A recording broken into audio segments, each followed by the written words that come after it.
UKPSC JEE previous year question. Question number 3, question number 1 and 2 short video में डाली गई है।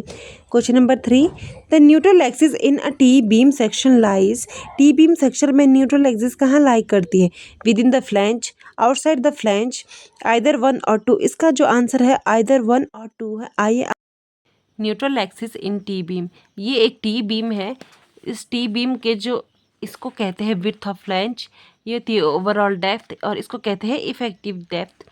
ये width of web, area in steel.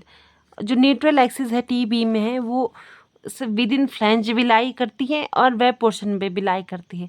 With in जो flange है उस पर लाई करेगी तो जो इसका स्ट्रेस ब्लॉक बनेगा वो कुछ इस तरह से बनेगा। ये half parabolic and half rectangular portion रहता है। 0.45 FCK ये maximum compressive stress in concrete, और 0.87 FY stress in steel.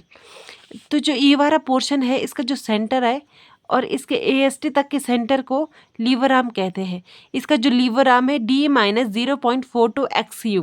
D क्या है? इफेक्टिव डेप्थ है, और ये 0.42 अपर मोस्ट फाइबर से लेकर इसके सेंटर तक की डिस्टेंस है 0.42।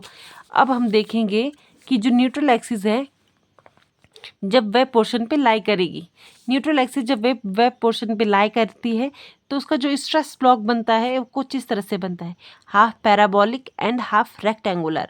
जब हाफ, ये जो 0.45 FCK ये वही है maximum compressive stress in concrete, 0.87 FY stress in steel.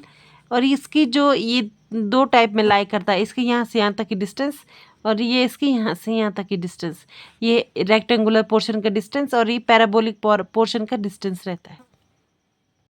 Question number 4, when a rectangular simple supported beam is loaded transversely the maximum compressive stress develop at.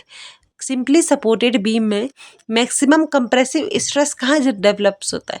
इसका जो राइट आंसर है वो है टॉप मोस्ट फाइबर पे। Thank you for watching.